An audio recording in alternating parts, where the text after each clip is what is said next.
worldwide fans of the planet's hottest entertainment with an edge. I'm Jaime En Fuego, so stoked to welcome you once again to my namesake program. I'm doing like the RVD thing right there.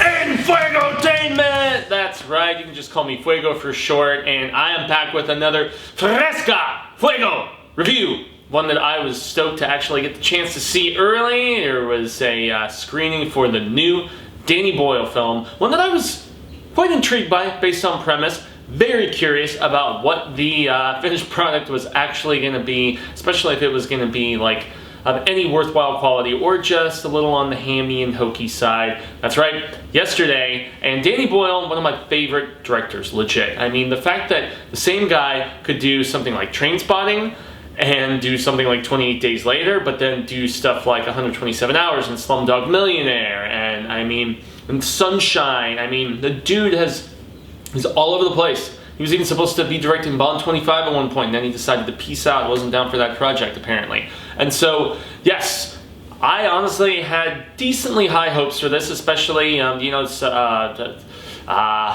Patel, I believe his name is. He was on BBC soap for like a decade, and so this was like his featured debut getting in front of a camera and stuff. But Lily James, Be Still My Heart, she's one of my favorite young actresses in Hollywood today, between Cinderella, Baby Driver, Pride and Prejudice, and Zombies. That might have been the first thing that I saw her in, but I think she's awesome. She's beautiful, she's very talented, she has dramatic chops, she can be funny, she can be, I mean, she's great. And, between the two of them, and, I mean, Richard Curtis, I can't say I'm like the hugest fan of, but I appreciate his work, I mean, he's written a lot of big British, like, comedic dramatic fare, Four Weddings and a Funeral, I believe Notting Hill as well, About a Boy. So yeah, he's got a pretty decent pedigree, but not, I mean, I'd like that kind of Love Actually, probably what I would say I enjoyed the most that he did, and good Christmas movie there. But yeah, so written by Curtis, directed by Boyle, and with this, premise basically of imagine if one day the entire world didn't remember who the hell the Beatles were, and one guy who just for whatever reason happened to, as you find out in the film, because he was involved in an accident when this big surge of power was going throughout the entire world, he actually remembers them. And so here on Enfuegotainment, I always like to cover the bueno, the malo, and the feo, boom, boom, boom, just like you see below.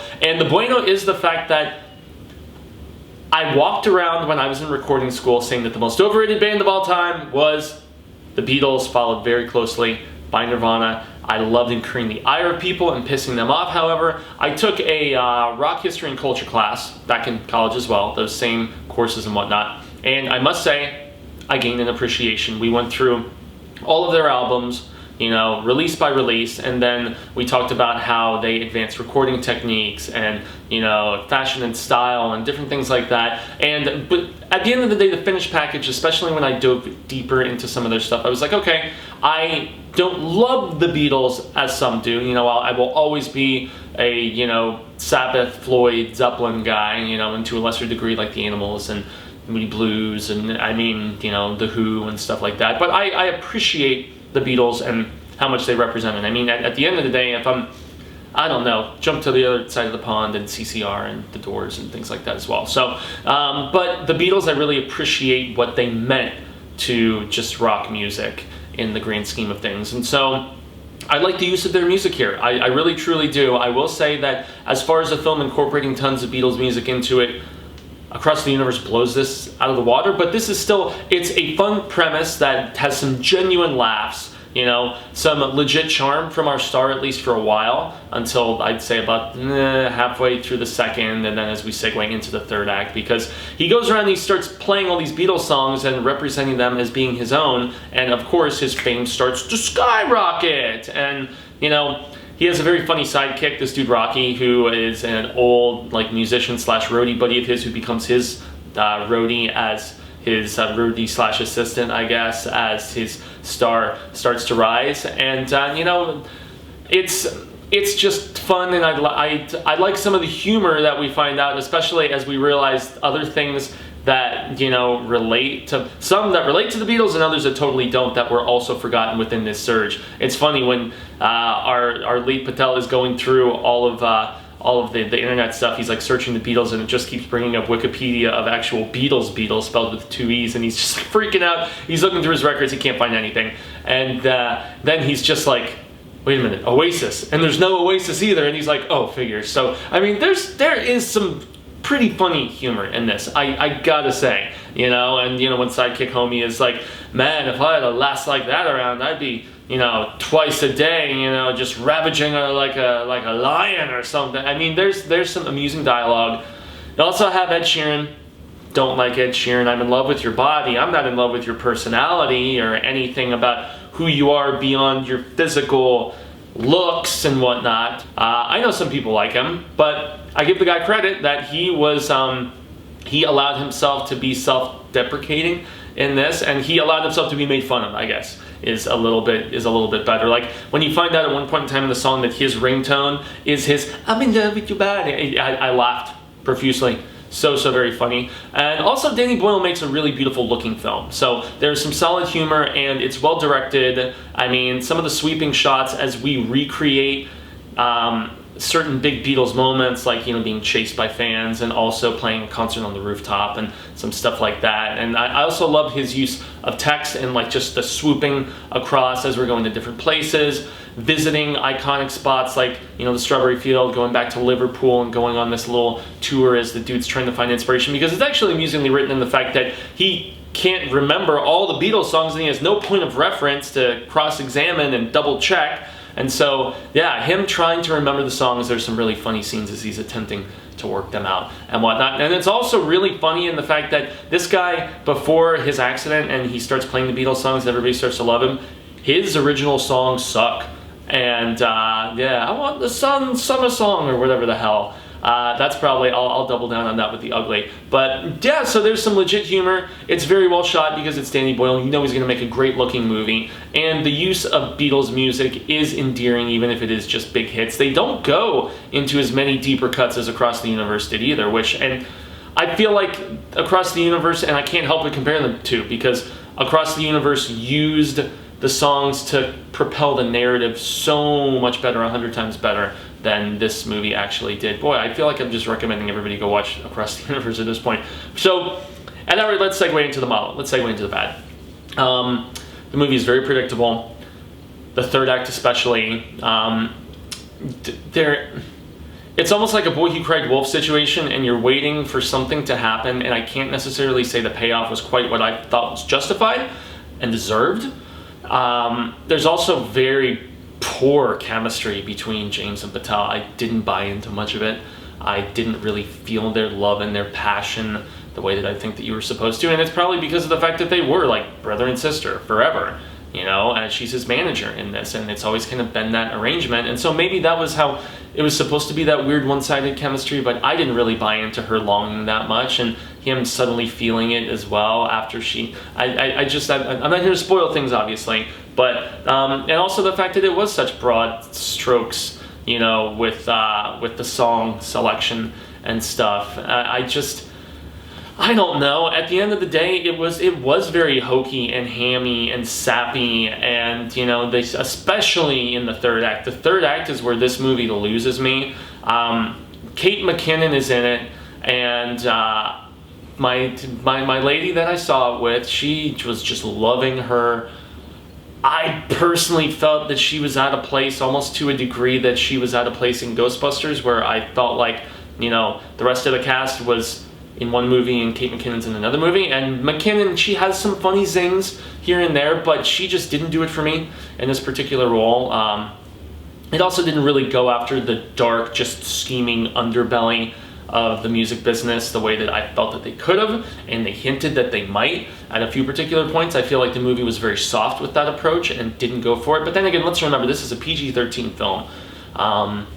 So yeah, I mean, I didn't go in with massive expectations for this particular film, and I worry for those who might. And honestly, for a much older crowd who is looking for something a little more puddle deep and stuff, not that Across the Universe was the deepest movie or anything of that nature, but I felt like it was a more creative film. I really, really did. And that is a MALO. That's a bad that as far as Beatles-centric films incorporating loads of their music and stuff, this did not do it for me. And I guess that is a kind of a, kind of a fail, kind of an ugly, that there is bound to be that comparison for anybody who has seen both. Spoilers. There's a dead Beatles member that pops up in this movie at the very end. And it's not George Harrison. And it's like, it brought a shock throughout the theater when we see this person there. And yet it was a very cheese dick, just unnecessary scene in some ways, and the conveniences with which it all just kind of makes things fall into place, and the lack of consequence for this character, and the fact that, you know, he doesn't get everything that he wants, but I'm still in spoiler territory, mind you, and yeah, it just doesn't. The fact that okay, it's supposed to be cute and heartwarming, the fact that he turns his back on fame to be with this girl, but it just, the emotional impact of it doesn't hit, and it doesn't feel like there's any repercussion for his selfish behavior, and it just, I don't know. And the fact that she's seeing somebody else and she's just like, oh, whatever, sorry dude, I'll be with this guy, and then his fans denounce him briefly, but then in a matter of seconds they're back to like, we still love you know, Malik, or yeah, and it's just, I don't know. Especially like when I first walked out of this movie, I was like, I liked it, it's pretty good. But now that it's been about 12 hours of contemplation before I'm filming this review, it doesn't actually hit theaters till another day or so, day and a half, until later this weekend by the time you all see this airing. Yeah, it's kind of, I felt like that was an ugly and unnecessary cameo to have John Lennon in there. It really was. And, you know, and also, you're just waiting for somebody to just expose him, you know, and I felt like that would have maybe had a little bit more impact. And the two fans that actually do remember, because you're waiting the whole movie, the predictability aspect, where you're like, okay, there's bound to be at least one, two, maybe a handful of people who had some sort of accident going simultaneously. They were in a coma, whatever the hell it is, and they're going to recognize the music. And it happens when he's doing his big album launch. And it's funny that the back of his album is the Foo Fighters album, you know, that had the back of, I'm assuming it was Dave Grohl's neck or whatever, the one that had Learn to Fly and all that stuff on. So I don't know, man. At the end of the day, this movie was a disappointment for me. Yeah, I guess it's ugly, but go watch Across the Universe instead, is what I'm going to say. So out of 5 Fuego Fireballs, this is getting a 2. This is getting a 2 out of 5. This is a MALO movie at the end of the day. It's disjointed, it's strangely paced, it's kind of boring through most of the performances, but I will say Rocky the Sidekick made me laugh. Yeah, he did. So I guess that's going to be the end of it for these proceedings today, y'all. I have been Jaime En Fuego, and you can find me on all social media sectors like Twitter, Instagram, Facebook, and YouTube, where here I've been doing ongoing Star Wars coverage. Tomorrow you are going to be seeing a review that's a few days late for my latest entry of Star Wars film reviews, doing one a month leading up to Episode 9. It's going to be for Rogue One: A Star Wars Story, my personal favorite since the Disney Reich took over the Lucasfilm property. There's also going to be a few more upcoming comic reviews, novel reviews, and all kinds of more fun, including, you know, reviews of fresh films every week. Toy Story is going to happen maybe Friday, but we're about to do Mad Monster. And speaking of which, the horror show will be at Mad Monster this entire final weekend of June Derpies, from June 28th through the 30th this weekend. So we are very, very stoked. It's out in Fountain Hills here in Arizona. And yes, it's my favorite spooktacular convention of the entire year. So if you see this review and you're in the area, please come out. The Horror Show will have a booth. And obviously you can find us anytime online at youtube.com/The Horror Show channel. So in any event, I'm going to end with my typical sign off and say until the real of Ka comes around once more, hasta luego, Cinemigos and constant viewers all across the planet. I am hopeful that we get to share more of this film palaver sooner rather than later. And until then, y'all, peace out.